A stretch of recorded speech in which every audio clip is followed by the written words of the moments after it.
Queridos irmãos, vamos abrir as nossas Bíblias na primeira carta que escreveu Paulo aos Tessalonicenses. Paulo escreve a uma igreja que está nascendo e é uma das primeiras cartas que o apóstolo Paulo escreve.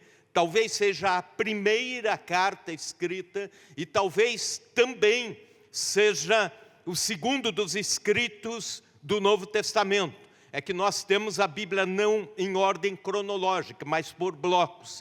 Mas se pensássemos no ano em que foi escrito, Tessalonicenses entra na frente. 1 Tessalonicenses capítulo 5, vamos ler alguns conselhos para a vida da igreja e que de alguma forma muito presente é conselho de Deus para a nossa igreja aqui em Chapadão do Sul. Capítulo 5, versículos 12 indo até o 22, e deixa a Bíblia aberta, não a feche. Diz assim o texto: agora vos rogamos, irmãos, que acateis com apreço os que trabalham entre vós, e os que vos presidem no Senhor e vos admoestam, e que os tenhais com amor em máxima consideração por causa do trabalho que realizam. Vivei em paz uns com os outros. Exortamo-vos também, irmãos, a que admoesteis os insubmissos, consoleis os desanimados, ampareis os fracos e sejais longânimos para com todos. Evitai que alguém retribua a outrem mal por mal. Pelo contrário, segui sempre o bem entre vós e para com todos. Regozijai-vos sempre, orai sem cessar. Em tudo dai graças, porque esta é a vontade de Deus em Cristo Jesus para convosco. Não apagueis o Espírito, não desprezeis as profecias, julgai todas as coisas, retende o que é bom, abstende-vos de toda forma do mal. Queridos, quero falar hoje sobre como a igreja pode cultivar relacionamentos saudáveis num mundo cada vez mais frio para os relacionamentos. Um mundo cada vez mais apático para os relacionamentos. Pois bem, já tenho falado por vezes aqui, e eu sei que os jovens universitários já estão lendo sobre isso. Um sociólogo chamado Zygmunt Bauman, polonês, que morreu alguns anos atrás, chegou a denominar esse tempo em que estamos vivendo de modernidade líquida. Isto é, nada se solidifica, tudo vai tão rápido que quando você começa a pensar num conceito aqui, aquilo já está ultrapassado. E também, não só nisso, mas nas amizades, nos relacionamentos familiares, no coleguismo de trabalho, até mesmo entre irmãos da igreja. Quando nós vamos começando a criar raízes nos relacionamentos, de repente a relação já passou, já foi embora, e assim por diante. Falando inclusive de namoro, casamento, relação patrão-empregado, tudo flui muito rapidamente a ponto de não se solidificar. E algum tempo nós, pastores, temos estado preocupados como a igreja pode responder a esse tempo. Como a igreja do Senhor pode dar respostas práticas a isso que estamos vivendo.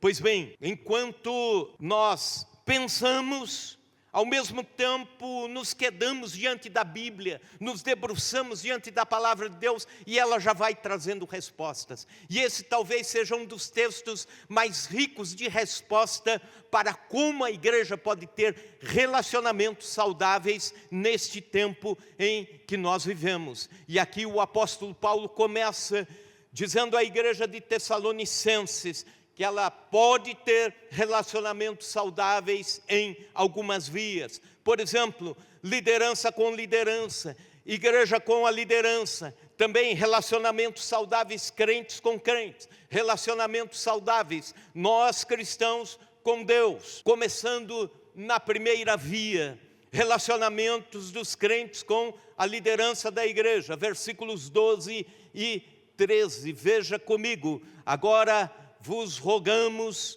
irmãos, que acateis com apreço os que trabalham entre vós, e os que vos presidem no Senhor, e vos admoestam, e que os tenhais com amor, em máxima consideração por causa do trabalho que realizam. Vivei em paz uns com os outros. Esses dois primeiros versículos dizem respeito à liderança, dizem respeito aos cristãos com a liderança, e diz respeito à liderança com liderança dentro da igreja local. Pois bem, o texto começa dizendo que nós devemos acatar com honra aqueles que nos lideram. Não é uma questão de prestígio pessoal. Quando você honra alguém pelo trabalho do Senhor ou pelo trabalho que realiza, isso não pode ser confundido com bajulação.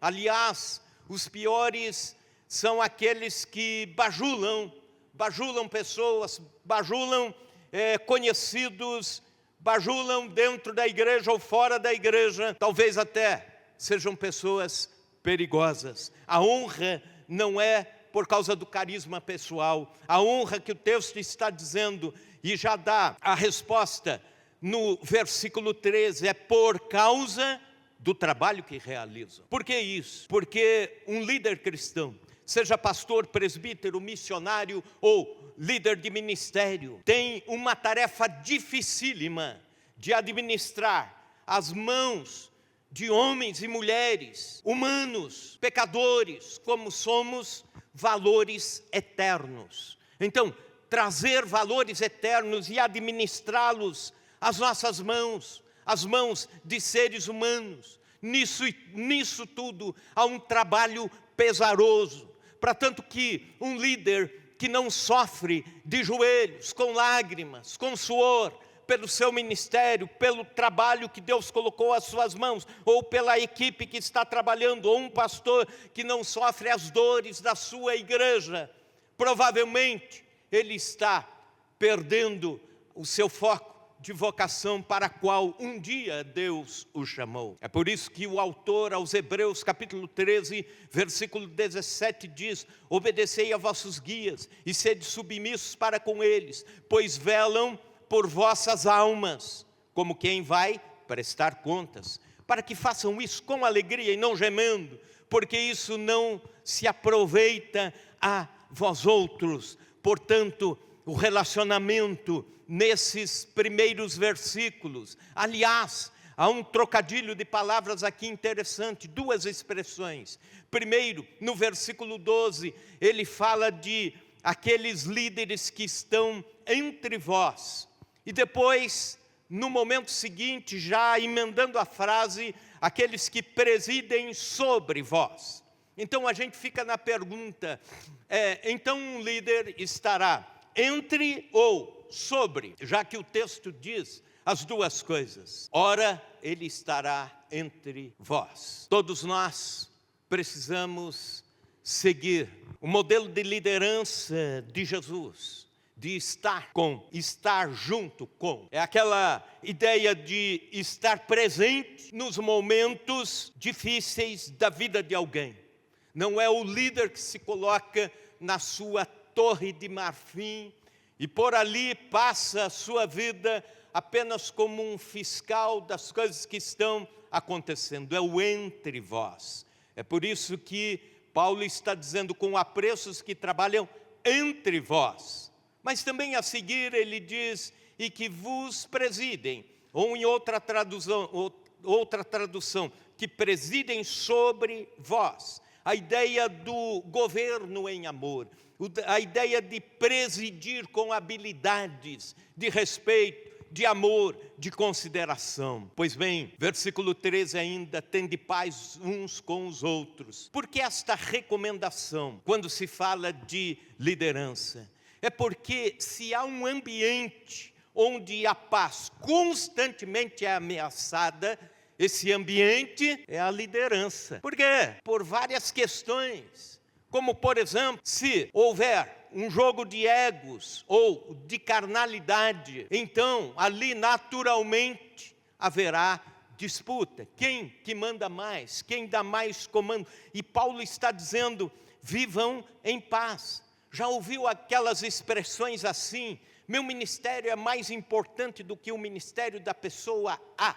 Essas observações tiram a paz de entre o meio. Ou então meu trabalho merece mais reconhecimento do que o trabalho do irmão B. Isso ameaça a paz. Ou então eu sou mais capacitado do que o irmão C. Isso também tira a paz. Ou aquelas situações assim, eu só trabalho nessa direção se for com a irmã tal, mas com a outra não. Esses jogos tiram a paz de entre a liderança da igreja. Essa é a primeira via. Nós precisamos, a nível de liderança de igreja, ter relacionamentos saudáveis. Mas também, a segunda via, relacionamentos dos crentes entre si. Versículos 14 e 15, acompanhem comigo. O texto diz: exortamo-vos também, irmãos, aqui, admoesteis os insubmissos, consoleis os desanimados, ampareis os fracos, e sejais longânimos para com todos. Evitai que alguém retribua a outrem mal por mal. Pelo contrário, segui sempre o bem entre vós e para com todos. Nesses 2 versículos, nós encontramos várias recomendações sobre como podemos amparar, manter relacionamentos abençoados entre crentes da igreja. Alguns problemas que Paulo via lá entre os crentes de Tessalônica são muito presentes ao longo da história da igreja e chegam até os nossos dias. E vocês vão ver isso enquanto estivermos discorrendo sobre isso. Um comentarista bíblico chamado William Hendrickson, que foi muito importante na formação do grande brasileiro que todos nós conhecemos, pastor Hernandes Dias Lopes. William Hendrickson foi um dos mestres do pastor Hernandes, e ele diz o seguinte, que mutualidade entre o povo de Deus, uns aos outros, não deve ser pensado na vida da igreja apenas como os líderes liderando, os pastores pastoreando sozinho. Não, todos nós crentes somos responsáveis uns pelos outros, responsáveis para discipular, para cuidar, para exortar, para aconselhar, responsabilidades uns com os outros e uns para com os outros e uns aos outros. Os mais maduros ensinando os mais novos. Não é uma tarefa somente de quem tem alguma formação teológica. Pelo contrário, é uma tarefa de todos nós crentes. E aliás, quando Deus pergunta, como perguntou para Caim, depois que ele matou Abel, Deus não acusa Caim, mas pergunta a Caim: onde está o teu irmão? Qual foi a resposta dele? Essa é a resposta que muitos crentes dão: porventura sou eu o guardador do meu irmão? E a resposta de Deus é sim, somos uma família. E somos todos responsáveis por guardar os nossos irmãos. Somos todos responsáveis como família. Então, não tem resposta de Caim aqui. Pelo contrário, é você dizer a Deus: sim, Senhor, me envia lá. Sim, Senhor, eu vou fazer um telefonema. Sim, Deus, vou mandar uma mensagem. Sim, Senhor, eu vou me importar, eu vou orar, eu vou fazer uma visita por semana àquelas pessoas que estão precisando. Eu quero ser um instrumento de Deus para levar o Senhor até alguém que está precisando. Irmãos, sendo presentes em necessidades de irmãos. Paulo faz uma lista de atitudes de uma igreja que é saudável nos relacionamentos. E ele começa pelos insubmissos. Versículo 14. Também, irmãos, aqui admoesteis os insubmissos. A palavra no grego, o insubmisso é ataktos. Essa palavra vem do meio militar. Era o soldado que queria se sobressair na legião, com seus atributos físicos de velocidade. Por exemplo, o general de uma legião romana fazia o cálculo certinho, e eles eram bons nisso, para calcular a saída de Roma, com milhares e milhares de homens marchando com equipamento, com peso nas costas, com armamento pesado, qual o ritmo da marcha para chegar até o local onde iriam invadir. E tinham aqueles que queriam de alguma forma ir correndo adiante, chegar primeiro, e esses provavelmente despenderiam muita energia ao longo do caminho e não chegariam com energia suficiente para a batalha. Então, havia um ritmo calculado e o ataque tos era aquele que disparava dizendo: eu sou o melhor, eu vou na frente, eu vou chegar lá. É o desalinhado. Submissão é a palavra todos juntos na mesma missão, ou todos debaixo da missão e na mesma marcha, debaixo da missão e no mesmo ritmo. Essa palavra, ao longo do tempo, foi deturpada e soa mal aos nossos ouvidos. Dá a impressão que alguém está humilhando alguém, dá a impressão que alguém está pisando em alguém, quando se fala em submissão. E é uma palavra muito linda, muito nobre, se for traduzida com coerência. Submissão é estar junto, debaixo da mesma missão, é o estar na mesma velocidade da igreja, do corpo de Cristo. Na igreja tem gente insubmissa? Tem. Se não for assim, não é igreja. Porque tudo que é igreja, você vai encontrar gente fora da marcha, fora do ritmo. Então, toda igreja tem aquele irmão que diz: eu não devo satisfação a ninguém.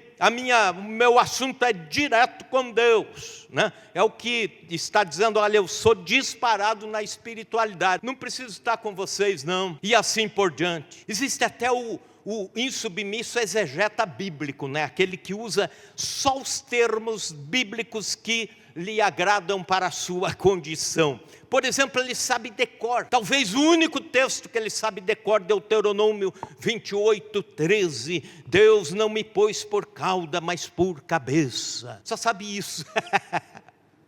O que fazer com os insubmissos? Né? Amarra todos num mesmo saco e joga no rio Sucuriú? Não, a Bíblia diz ademoesta. O que é ademoestar? É repreender, avisar, alertar, advertir, é dizer: olha, vamos juntos, vamos na mesma marcha, vamos caminhar junto com a igreja. E tem gente que está num ritmo mais atrasado. Admoestar é também pegar aquele que está mais lento e dizer: vamos orar juntos, vamos para o movimento de oração, vamos participar do ministério da igreja para você trabalhar e vendo as necessidades do povo de Deus, você vai caminhar com a gente, você se esperta, vamos lá. É o repreender em amor, é o avisar, vamos retomar o ritmo. Também os desanimados. Toda a igreja tem os desanimados? Tem. São os que estão perdendo a alma. E eu explico bem. A palavra desanimado vem de um termo conjunto, des e alma. A ideia de uma alma que está murchando, um conjunto de emoções que está se esvaziando. São aquelas pessoas que olham a vida com pessimismo, olham a igreja como um peso, olham a caminhada cristã como uma penúria. A vida virou um ambiente vazio, mais ou menos como aquele ladrão que vai assaltar uma irmã da igreja depois de um culto, que está indo para casa, e o ladrão, todo animado, chega com a arma e diz: a bolsa ou a vida? E a mulher diz: pode levar as duas, ambas estão vazias. Desistiram dos sonhos, desistiram dos ideais, desistiram das pessoas, desistiram da fé. Os desanimados. Então, o que fazer com os desanimados? O texto está dizendo: consolar. Então, nós devemos fazer o que com os desanimados? Consolar. Consoleis os desanimados. Também uma junção de duas palavras. E se traduzir seria: o que é consolar? É estar próximo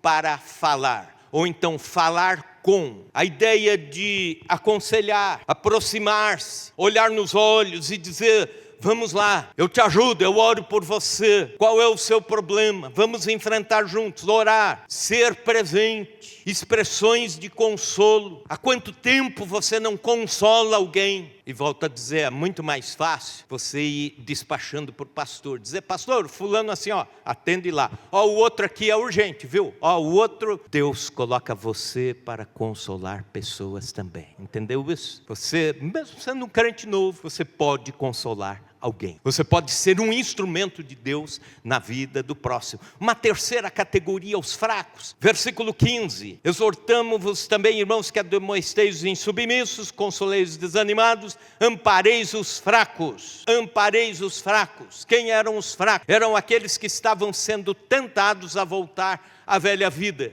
Aqueles que por causa da pressão do Império Romano, aqueles que por causa da perseguição contra o cristianismo estavam pensando em deixar a fé, estavam em cima do muro entre voltar atrás à velha vida e continuar à frente e sofrer pelo Evangelho. Nós não temos esse nível de perseguição hoje, mas temos pessoas que enfraquecem por causa das ideologias que vão lentamente minando as nossas mentes, através da mídia, através do sistema educacional, através da própria vida, da própria caminhada. Ideologias como o relativismo ou o hedonismo, que é a ideia de que você pode fazer tudo aquilo que te dá prazer e você vive para o seu prazer e faz aquilo que te faz bem apenas. O que mais?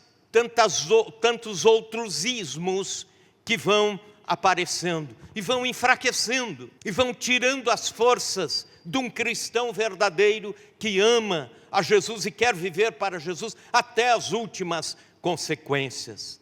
Eram os que vacilavam frente às perseguições. Pois bem, ainda hoje existem crentes que tropeçam mediante as tentações, que não conseguem andar ou caminhar e caem, são os fracos, mas um dia eles podem ficar bons e fortes. Então por isso é que nós temos que amparar os fracos. Crianças, quando estão aprendendo a andar, caem. E quando caem, o pai e a mãe não abandonam. Diz, então já não serve mais para ser meu filho. Vou adiante, aqui vem outro filho. E esse começa a andar, também cai. Não serviu. Não. Um dia eles vão firmar os passos depois de cair tanto. E aí vão andar, correr, saltar, praticar esporte. E aí você vai dizer, oxa, que legal. Valeu a pena ter caído e levantado, chorado, choramingado, mas levantou. Dizem que crente novo é que nem neném, que a mãe termina de trocar de madrugada, está chorando porque fez cocô na fralda. Aí a mãe vai, né, com aquela cara de sono, coloca a criança assim, aí limpa tudo, limpa, aí tira aquela fralda, vai, leva no cestinho, pega uma fralda limpa e coloca debaixo da criança. Hora que vai fechar a fralda, ela faz tudo de novo. E aí a criança olha para a mãe e dá risada assim. A mãe tem vontade de esganar num primeiro momento, mas depois a mãe dá risada junto e diz, trabalho dobrado, mas vamos lá. Para vocês que querem ter criança, vai aprendendo aí, viu? É desse jeito, é daí para pior. E com crente é a mesma coisa. E a gente olha, dá risada e diz, você vai amadurecer, você vai ficar bom na fé, você tem dons, Deus vai te usar. E aí essa pessoa se anima, essa pessoa se fortalece. O que a Bíblia diz que devemos fazer com o crente fraco? Ele precisa de amparo. O texto diz, ampareis os fracos. E a palavra antecho no grego quer dizer apegar-se para ajudar. Em outras palavras, é colocar no ombro, colocar o ombro debaixo do braço do outro e caminhar junto. É dizer, pode ficar tranquilo, você não vai cair mais. Eu estou junto, eu estou levando, eu estou indo com você. Isso é amparar. É dizer, fica tranquilo, não caia, não ceda, não desista. Nós estamos juntos com você. Nós não podemos desistir dos fracos. Sabe por quê? Uma razão muito óbvia. Deus não desistiu de você. E agora você se julga maduro na fé e já é o juiz do seu irmão? Não. Você precisa amparar os fracos. Um repórter visitando o Vietnã, logo após a guerra, viu um menino com o irmão paralítico nos ombros, atrás, num cesto. E o irmão era quase o mesmo peso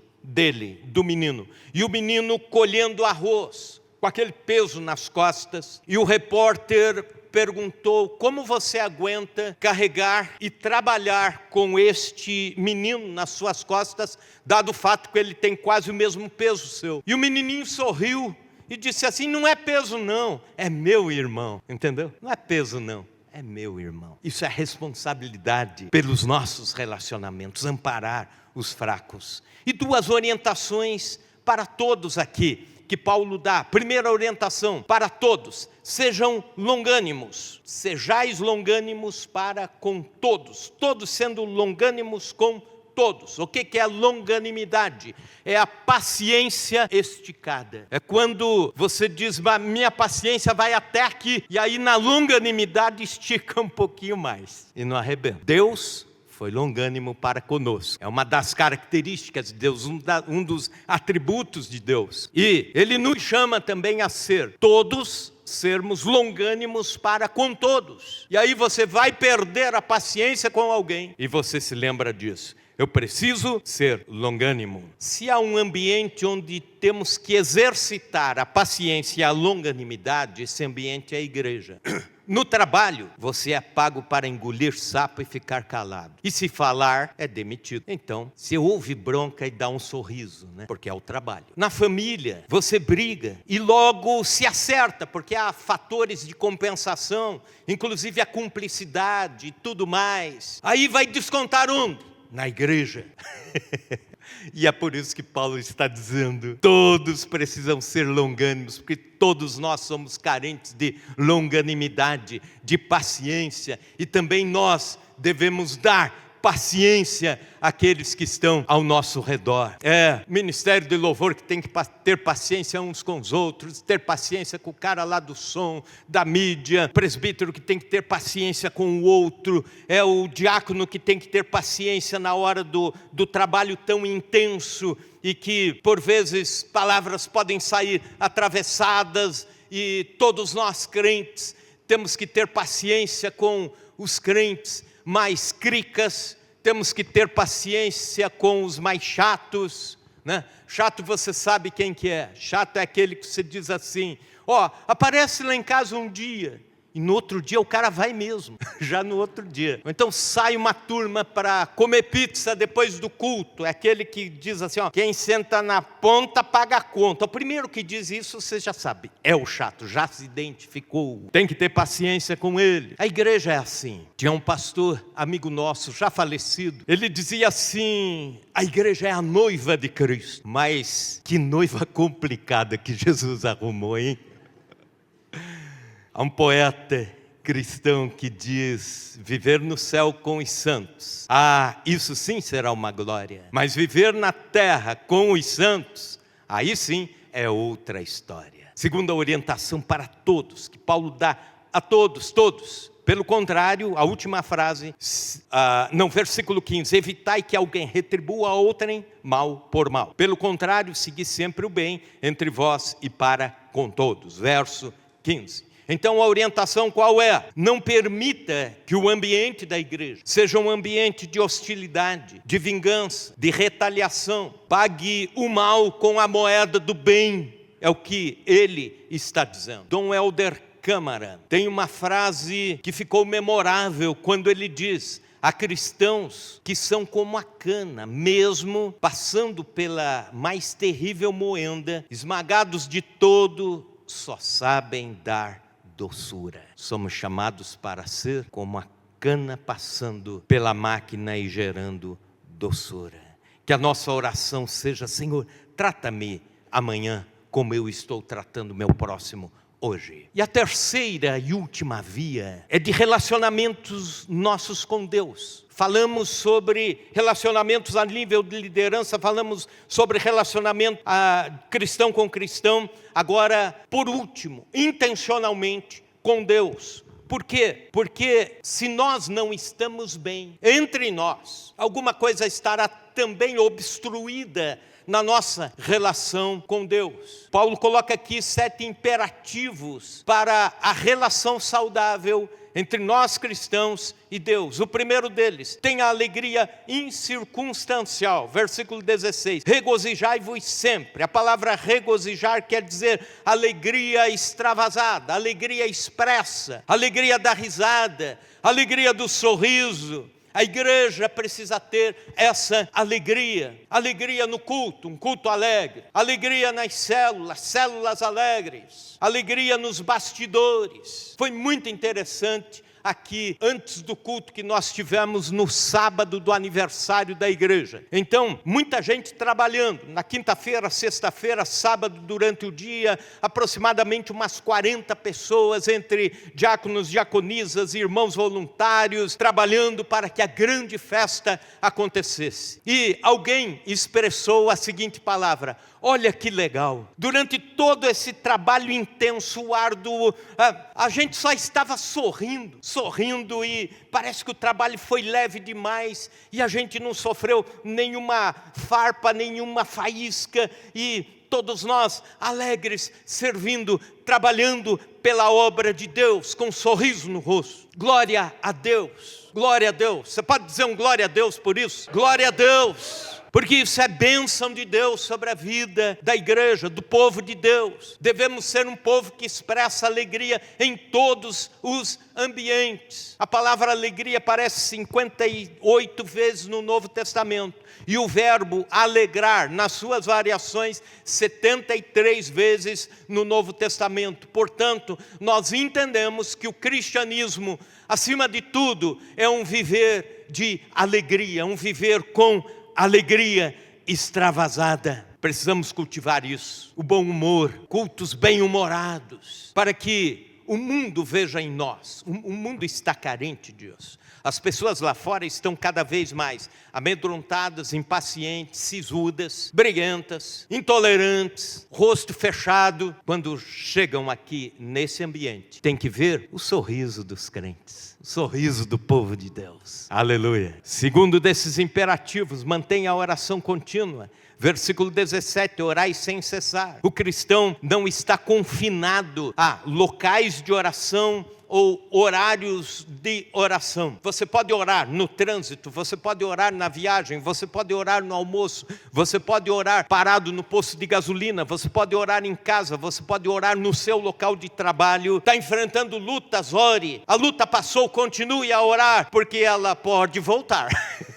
Então vai orando, né? Outras lutas vêm e você vai vencendo tudo isso na oração. Há uma frase atribuída ao grande evangelista Moody, quando ele dizia: quando trabalhamos, colhemos o fruto do nosso trabalho, mas quando oramos, colhemos o fruto do trabalho de Deus. Sejamos gente que ora, igreja que marcha de joelhos. Terceiro imperativo, seja grato em tudo. Versículo 18, em tudo dai graças, porque esta é a vontade de Deus em Cristo Jesus para conosco. Em tudo quer dizer não por tudo, mas em tudo, isto é, em todas as circunstâncias, não deixar que o coração se esvazie de gratidão. É o pastor Hernandes que diz o seguinte, que a gratidão é uma das evidências de um crente cheio do Espírito Santo. Ele vai ter coração grato. Martinho Lutero, reformador, dizia que um coração grato tem peso de ouro. Assim como a murmuração ou a reclamação é música aos ouvidos de Satanás, a gratidão é parte da adoração de um cristão a Deus. O filósofo escreveu dizendo: gratidão é a memória do coração. Seja grato, tenha expressões de gratidão, exagere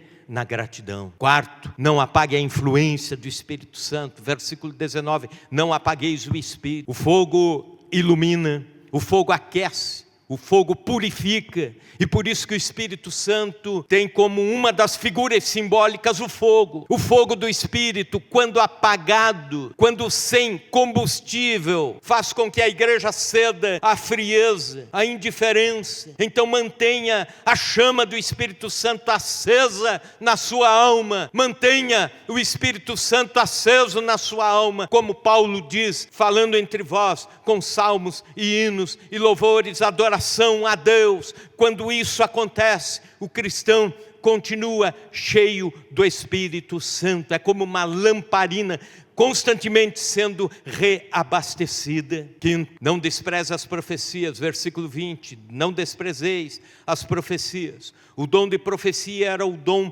soberano, dos sobrenaturais, o maior deles, segundo Paulo escreve, o mais importante para a vida da igreja. Mas há uma tradução um pouco limitada para este dom nos dias de hoje. A ideia de que popularmente que popularmente se tem a respeito do dom de profecias é apenas o prever o futuro. É procurar alguém que preveja o meu futuro. E a tradução profetês, que é o profeta, ou do profetás, quer dizer tudo aquilo que vem em nome de Deus para nós. Então toda a vida da igreja, quando a igreja é uma igreja bíblica, toda a vida e a caminhada da igreja é profética. A diaconia é profética. Pastor pregando é a profecia chegando, é Deus falando. Um aconselhamento feito debaixo da sabedoria do Senhor é profético. Uma visita onde você ampara alguém é profético. Então, a vida da igreja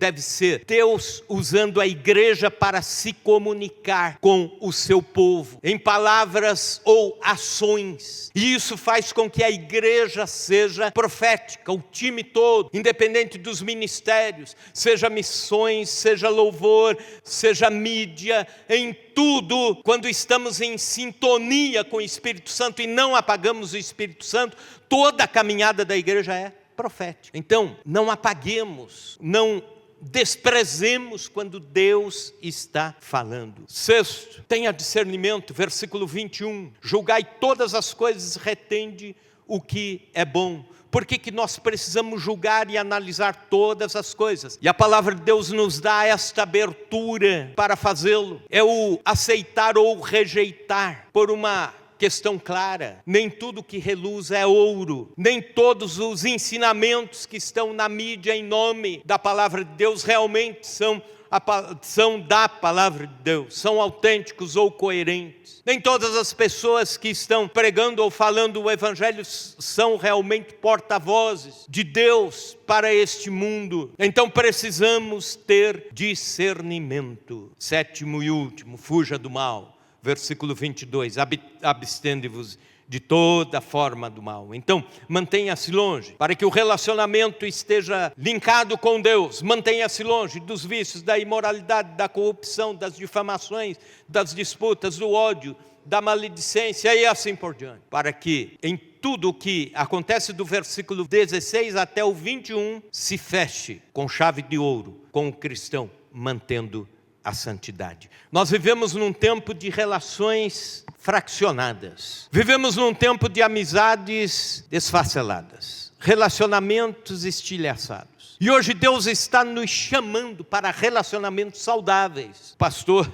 de São Paulo, Sandro Bageio, não sei se acertei o nome difícil aqui, mas ele diz o seguinte, ele escreve: relacionamentos saudáveis nunca acontecem por acaso, é preciso desenvolvê-los. Que Deus nos leve hoje a desenvolver, começar a desenvolver, ou continuar a desenvolver relacionamentos saudáveis. Irmãos com a liderança ou entre a liderança, irmãos com irmãos, e todos nós com Deus. Relacionamentos saudáveis. Que Deus nos ajude a isso. Sejamos uma igreja que expresse isso e glorifique ao nosso Deus através das nossas relações.